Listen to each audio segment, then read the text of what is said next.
ನಾನು ಕೆಲಸ ಮುಗಿಸ್ಕೊಂಡು ಮನೆಗೆ ಬರ್ತಾಯಿದ್ದೆ. ಸೊ ನಿಮ್ಮ ಥರನೇ ಕನ್ಫ್ಯೂಸ್ ಆಗಿಬಿಟ್ಟಿದ್ದಾರೆ ನನ್ನ ಹುಡುಗಿ. ಸಖತ್ತಾಗಿ ಓದ್ಕೊಂಡಿದ್ದಾನೆ ಹುಡುಗ, ತುಂಬ ಚೆನ್ನಾಗಿದೆ ನೋಡೋದಕ್ಕೆ, ಮೋಸ್ಟ್ಲಿ ಏನೋ ಇಂಜಿನಿಯರಿಂಗ್ ಏನೋ ಮಾಡ್ತಾ ಇರ್ಬೇಕಂತ ಹೇಳಿ. ಅಂದರೆ ನಾನು ಕೆಲ್ಸಕ್ಕೆ ಹೋಗ್ತಾ ಇದ್ದಿದ್ದು ಅವತಾರ ಆ ಥರ ಇತ್ತು. ಇವನು ಕೆಲ್ಸಕ್ಕೆ ಹೋಗ್ತಾ ಇದ್ದಾನಂತ ಯಾರೂ ಹೇಳ್ತಾ ಇರಲ್ಲ ನಮ್ಮ ರೋಡಲ್ಲಿ ಅಂತ ನಿಂತ್ಕೊಂಡೆ. ಬಂದ್ಬಿಟ್ಟು ಮೆತ್ತೆ ಕಾಳಾಕಲ್ಲು. ನಿಮ್ಮ ಹೆಸರೇನು, ಏನು ವಿಷಯ?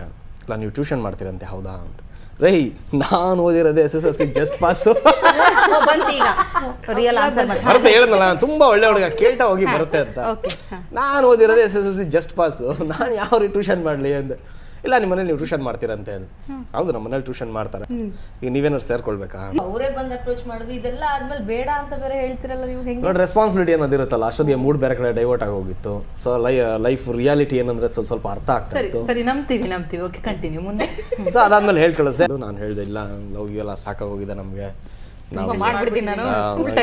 ಫಿಗರ್ ಅಲ್ಲಮ್ಮ ನಾನು ಈ ಥರ ನೋಡಿ 3 ಜನ ಹುಡುಗಿರ ರಿಜೆಕ್ಟ್ ಮಾಡಿದ್ದಾರೆ. ಸೊ ನನ್ನಿಂದ ನೀನು ಯಾಕೆ ಬೀಳ್ತೀಯ, ಲವ್ ಅಂದರೆ ಇಂಟ್ರೆಸ್ಟ್ ಇಲ್ಲ, ಬೇರೆ ಏನೋ ರೆಸ್ಪಾನ್ಸಿಬಿಲಿಟೀಸ್ ಇದೆ, ಐ ಆಮ್ ಸೋ ಸಾರಿ ಅಂತ ಹೇಳ್ಬಿಟ್ಟು ಕಳಿಸ್ದೆ.